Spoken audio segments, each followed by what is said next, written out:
नमो बुधाय जय भीम साथियों। मैं जयप्रकाश गौर, आप देख रहे हैं बहुजन सम्राट टीवी। आज हमारे साथ बहुजन मिशनरी सुकृत सिद्धि यानी कि पदम सिंह गौतम जी हैं। तो गौतम जी से हम ये जानेंगे कि जो बहुजन समाज है और जो बाबा साहब अम्बेडकर को मानने वाले और तथागत गौतम बुद्ध के मार्ग पर चलने वाले लोग हैं, वो 6 दिसंबर को शादी भी रख लेते हैं अपने बच्चों की। तो गौतम जी ये बताइए, जो बहुजन समाज में 6 दिसंबर को शादी रखते हैं अपने बच्चों की, वो शादी हमें रखनी चाहिए या नहीं? साथियों, सभी को जय भीम, नमो बुद्धाय। बहुजन सम्राट टीवी के तमाम दर्शकों को मेरी जय भीम। और आपने बहुत अच्छा सवाल किया है कि बाबा साहेब डॉक्टर अंबेडकर जी का जो महापरिनिर्वाण दिवस है, यानी 6 दिसंबर को कुछ समाज के साथी अपना वैवाहिक बच्चों का वैवाहिक कार्यक्रम रखते हैं। तो जो बाबा साहब का जो महापरिनिर्वाण दिवस है, वो एक तरह से इस देश के बहुजनों के लिए संकल्प दिवस के रूप में है। वो बाबा साहब का स्मृति दिन है। उस दिन हमें पूरे वर्ष भर के हमने क्या मिशनरी लोगों ने, बाबा साहब के अनुयायियों ने, बहुजन समाज के जो सामाजिक कार्यकर्ता हैं, जो सामाजिक धार्मिक संगठन हैं, उन्होंने पूरे वर्ष भर में क्या कार्य किए हैं, इसका हमें चिंतन मनन करना चाहिए। क्योंकि स्मृति दिन है, परिनिर्वाण दिवस है। हमें बाबा साहब ने जो कार्य किए हैं और उसका इस समाज ने जो लाभ उठाया है, हमें बाबा साहब का तहे दिल से पुण्य अनुमोदन हमें करना चाहिए। हमें बाबा साहब के प्रति कृतज्ञता व्यक्त करनी चाहिए। हमें बाबा साहब का कृतज्ञ होना चाहिए, एहसानमंद होना चाहिए।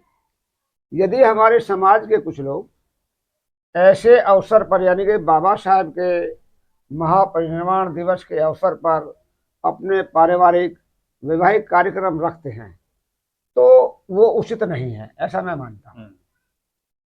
क्योंकि भगवान बुद्ध कहते हैं कि बिना कारण के कोई कार्य नहीं होता। यदि हम 6 दिसंबर जैसे संकल्प दिवस के अवसर पर, स्मृति दिन के अवसर पर हम अगर ऐसा कार्यक्रम करते हैं, तो उससे दो नुकसान हैं। लोग जो हैं बाबा साहब को स्मरण करते हैं, उनका पुण्य अनुमोदन करते हैं, तो वो उस वैवाहिक कार्यक्रम में सम्मिलित नहीं हो पाएंगे। और जिन परिवारों में विवाह का कार्यक्रम रखा है, वो परिवार उस कार्यक्रम में सम्मिलित नहीं हो पाएंगे, उनके रिश्तेदार सम्मिलित नहीं हो पाएंगे, उनके जो दोस्त हैं, मित्र मंडली हैं, वो सम्मिलित नहीं हो पाएंगे, और जो है जो सामाजिक लोग हैं वो सम्मिलित नहीं हो पाएंगे। यानी कि दो तरह से नुकसान है। अगर हम शादी विवाह 6 दिसंबर की रखते हैं, तो जो सामाजिक लोग हैं वो वैवाहिक कार्यक्रम में नहीं आ पाएंगे, और जिनके घर परिवार में वैवाहिक कार्यक्रम है, वो बाबा साहब का जो स्मृति दिन है, पुण्यनुमोदन का दिन है, परिनिर्वाण दिवस है, हम उनको का स्मरण नहीं कर पाएंगे। तो एक तरीके से एक साथ हमारे दो नुकसान हैं, चाहे वो 14 अप्रैल है, चाहे 6 दिसंबर है, चाहे बुद्ध जयंती है, चाहे विजयदशमी है। इन पर्वों को हमें व्यक्तिगत रूप से और सामूहिक रूप से बड़े उसको मनाना चाहिए, बड़े पैमाने पर। मैं ऐसा मानता हूँ कि जो भी हमारे बहुजनों के महापुरुषों के जन्म तिथि है, परिनिर्वाण दिवस है, इन अवसरों पर हमें अपने व्यक्तिगत पारिवारिक कार्यक्रम कोई भी रखने नहीं चाहिए। नहीं सर, जैसे कि गौतम जी अभी आपने कहा कि हमें 14 अप्रैल पर भी नहीं रखना चाहिए, बुद्ध पूर्णिमा पर भी नहीं रखना चाहिए, लेकिन जो 6 दिसंबर है वो बाबा साहब का परिनिर्वाण दिवस है।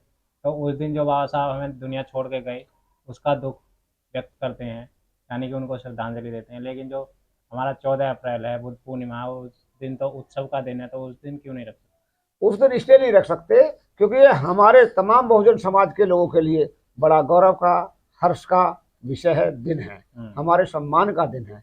तो हम उस दिन को बड़े हर्षोल्लास से मनाएं।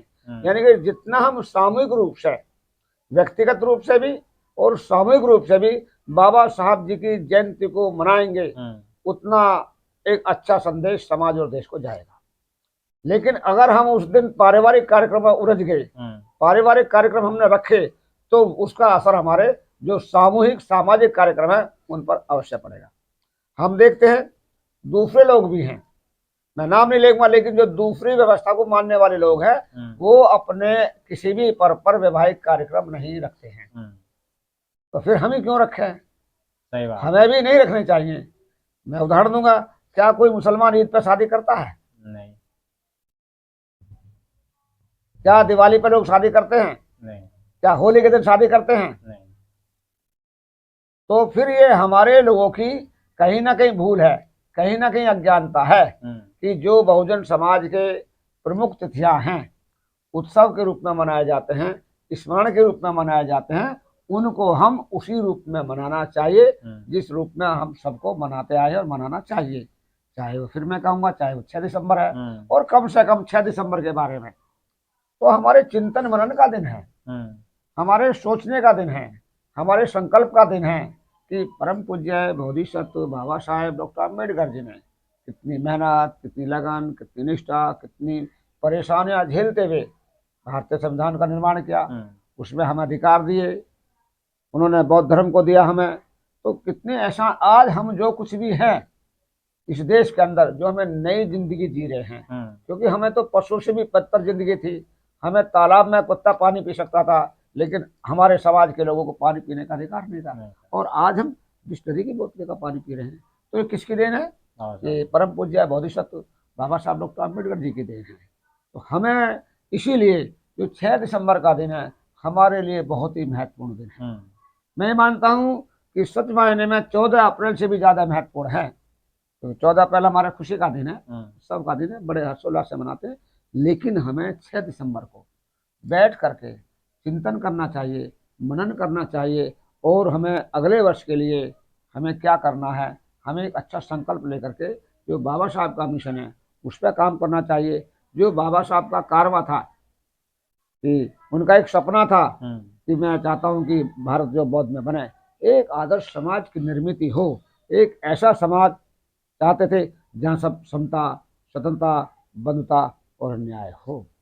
वो ऐसे समाज की कल्पना की थी बाबा साहब ने, एक ऐसा आध्यात्मिक समाज जो 5 शीलों का पालन करे, जो आर्य अष्टांगिक मार्ग पर चले।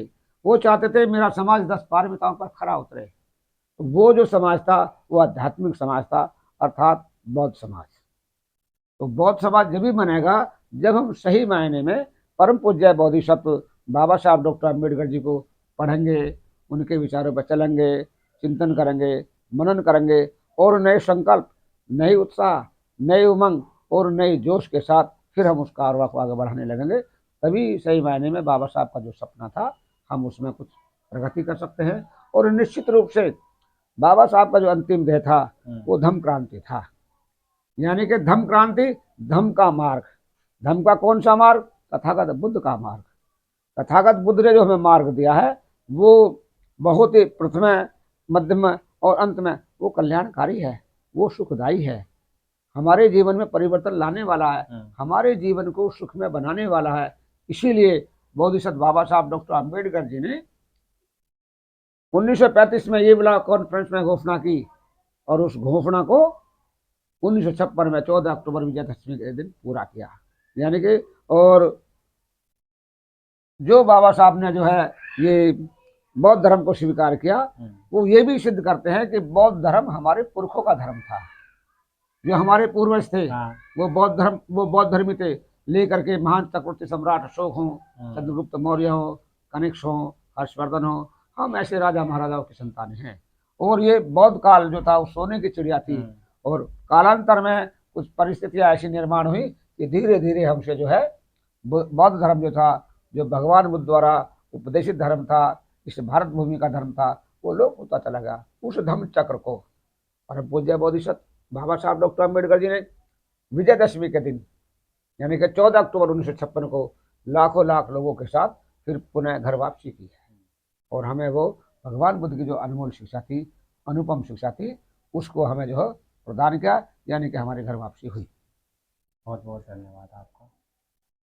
साथियों, वीडियो आपको अच्छी लगी हो तो वीडियो को लाइक करें, शेयर करें, कमेंट करके बताएं कि वीडियो आपको कैसी लगी, और हमें शादी 6 दिसंबर को करनी चाहिए या नहीं। तो जय भीम, नमो बुद्धाय।